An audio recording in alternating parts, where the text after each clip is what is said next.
Are these yours? No.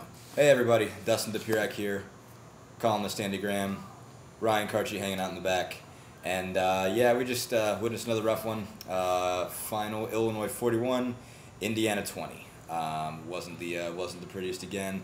Dusty Q had a particularly rough outing. I believe he finishes 6 for 19 for 71 yards. Got sacked 3 times. Indiana all told got sacked 5 times.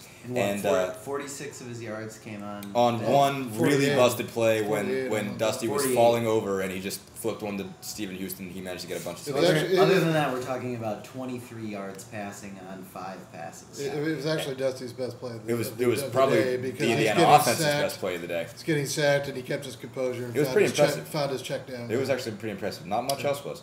But yeah, Adam Pines punted for a total of 303 yards. Indiana gained 302 yards.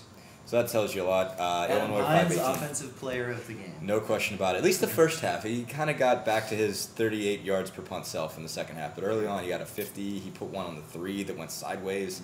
That was impressive. But other than that, it was kind of rough. Illinois was able to get a ton of pressure. Were able to just really bottle up all of Indiana's receivers. There wasn't a lot in the back end at all. Stephen Houston had a pretty decent day, but that's about all you can say for Indiana offensively. And Illinois, big plays. A.J. Jenkins, 6 catches, 182 yards, 2 touchdowns. So put all that in perspective for us, Andy. What can we say about this one? Well, Indiana ran 78 plays and Illinois ran 77. Illinois 518 yards of offense. Indiana 302. So there you go. I mean, there you go. I mean, Illinois just was much better. Totally dominated the middle quarters. I mean, Indiana actually got off to a nice start with a 99-yard kickoff return by Shane Wen, who was the guy this columnist said might be replaced at or should be replaced at kickoff might return. be replaced at kickoff return. So I was really on the mark with that one. But anyway, he gets off to a nice start. Indiana actually scores the first 10 points of the game, and then basically the total domination by Illinois on both sides of the ball. And it wasn't that Illinois was particularly sharp either. I mean, Nate Shieldhouse was 12 of 22, I think, or something. They fumbled. They were out of sync sometimes. 3 fumbles. Yeah. A lot of them were just like bumbled handoffs, Right. bumbled snaps, bumbled handoffs. Didn't look too clean at all. But then again, Illinois at times did look like the nation's 19th ranked team too. Their defensive front was exceptionally active. They lead the Big Ten in sacks, and they showed why today. Again, Yeah, Indiana's they were all line, five sacks, continues to be problematic with the Really play bad. up front. And really, the quarterbacks, it's hard to execute when, frankly, you're ducking immediately after the snap. Yeah, no, that's essentially, and then Dusty Keel also apparently on that play to Stephen Houston went for 48 yards. Busted his ankle. Tweaked an ankle to the point where he had trouble pushing off.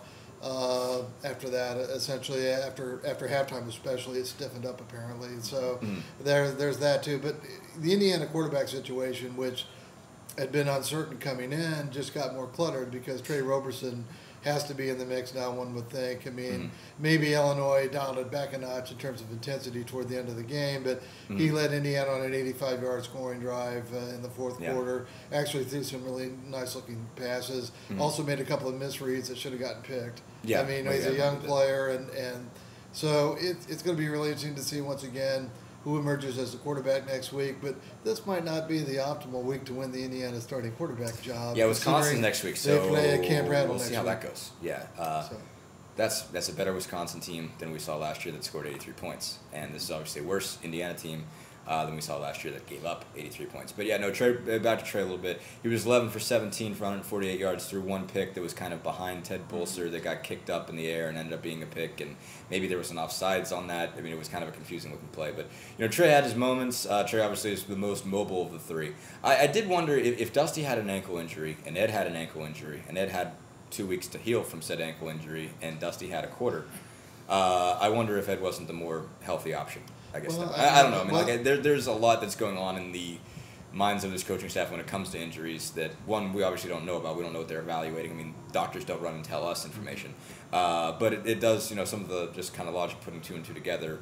There's obviously more in 2 and 2 to be discussed, but it does make you wonder, okay, like they had determined they weren't going to play Ed because he was hurt.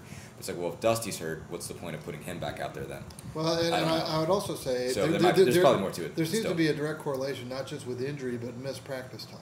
I mean, Yeah. if you miss practice time, it seems at least, Yeah. chances are you're not going to see much. I mean, D'Angelo Roberts is apparently healthy. and yet made basically just a cameo today. And then Right. partially because I think that was because Houston played well. Houston played well. I think if And he it- hadn't, Roberts would have. And it's like Kevin Wilson said, obviously if you have more sustained drives, 8, 9, 10 plays, you're going to be You're using shuffling more running D'Angelo backs in. anyway. So, Yeah. but I also think though in terms of I think we've seen a pattern most of the season that if you miss practice time in any significant way, You miss your the game. chances of playing on Saturday in a substantial way aren't very good. It's Yeah, pretty firm to and say. it does have to. I mean, I think though at some point you got to question the wisdom of that. Like, when is that costing them? You know, I mean, and I think it's starting to. Like, I think there are cases obviously where they have kind of even position battles, and they say, okay, we're going to go with, if it's an even battle, we'll go with the guy that practiced. But at a certain point, you know, aren't there guys that are specifically better? You know, especially, you know, like Deweese Wilson and Kofi Hughes had missed time. They played today. That, you know, they didn't get held out today, but they got held up before, and like played in the second half. You know, Roberts is another case. No, I don't know. That's a concussion. You know, like those are things that nobody I don't think is taking seriously enough. But you know, maybe that's the reason. Stephen Houston did play well, and that running back, I think, competition is pretty even still at this point. I think Houston's really stepped up in recent weeks, but it's tough to tell how much this is costing them in terms of rhythm. If they're always playing the best guy, you know, how much are they just holding to this idea of if you miss a practice, you need to sit? I don't Seems know. a I little mean, stubborn. you never know. It does. I mean, again, there's definitely more to it going on than we know about. So I mean, we can only judge this to a certain degree. Doctors don't come to tell us these things. You know, we don't get those reports, but it is kind of interesting that they've kind of stuck to this in such a way. I also think it's a truism that if you're playing a lot of different guys for whatever reason, and whatever Right. the reason it may be, it's just hard to get cohesive. Yeah. I mean, you know, it's hard to get timing between quarterbacks and a set of wideouts if the set of wideout keeps alternating. I mean, Yeah. it just is. I mean, you're not And the getting other the way same around. reps in practice with the same guys and the same timing, and it's just going to be more difficult, I think, to be cohesive. Yeah. A.J. Jenkins, I think we talked about him a little bit before. I mean, Wilson discussed just how a couple of the big plays happened. There was kind of a 77-yard busted coverage. Basically what happened there was somebody wasn't supposed to blitz and did. Someone's supposed to be covering A.J. Jenkins. You would think you would remember that assignment, but you know, maybe not. That turned up to a really wide open touchdown pass. And then a couple other cases, he was just like, you know what, we were just challenging playing man press coverage, and their guy beat our guy. Illinois offensive coordinator Paul Petrino said that if he's going to be left in man coverage, they're going to throw it to him every time. Yeah. I mean, they said that Indiana did a pretty good job at blocking crossing routes, which is what Jenkins was really effective at against Northwestern, because they were doubling him with a linebacker and a cornerback. But this time, in a way, it was daring them. Every time it was daring them, I think. Yeah, every time they ran him on a fade route, I mean, he was gonna burn those guys. He's just faster than Indiana's cornerback. Yeah, I mean, the Shieldhouse is not known for like just flinging up a fly route and letting a guy go get it, but that's what they were able to do because they had single coverage. You know, like as well as Greg Heben has played, and as much as he's gotten out of his talent, like, and he is an exceptional athlete. A.J. Jenkins is a better athlete. I mean, it's the and second straight up Faster, You know, maybe, It's the at second least. time in a row that second game in a row that Indiana's been burnt playing that man press coverage on the outside. Derek Moy did the same thing to them last week against Penn State. This week it's A.J. Jenkins. Next week they get arguably the best wide receiver in the Big Ten, and Nick Toon. Yeah. My guess is Wisconsin's going to do the same thing with a better quarterback. In Russell Wilson, who might be the best, one of the best quarterbacks But you in know the what, country guys? right I mean, I like it, and I like being aggressive. I like that. I just don't know why there's not safety mentality. help. I don't know why there's not and- safety help. And, is and my I think question. part of it's safeties. busted coverage. Yeah. Part of it is young safeties. But frankly, if Indiana's going to go down, I like seeing aggression. I like seeing press coverage. I like seeing blitzing. They have to maybe get better at it. I mean, but sometimes it's your guy against their guy, and their guy makes a play. Tip your cap to him. I like that better than sitting back in soft zones and getting picked apart, which is what we watched for how many years. I'll grant that. I'm just not sure why there's not safety help on one of the best receivers. There You know, should be. again, There should have been. But I'm not seeing these things designed. Like I'm not going to act like I know everything you're supposed to do or how you're supposed to coordinate defenses because I clearly do not. But it is kind of just a question of how is a guy like of A.J. Jenkins' caliber just allowed to run a straight fly route against one cornerback.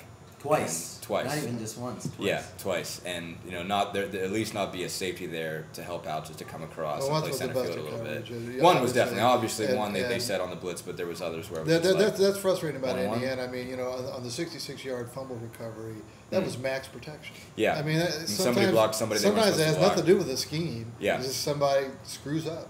So we know that that's rough, and next weekend's Wisconsin. Oh boy. So, Might not matter what the See how scheme that is goes. next week. Yeah. yeah. Anyway, thanks everybody. Bye.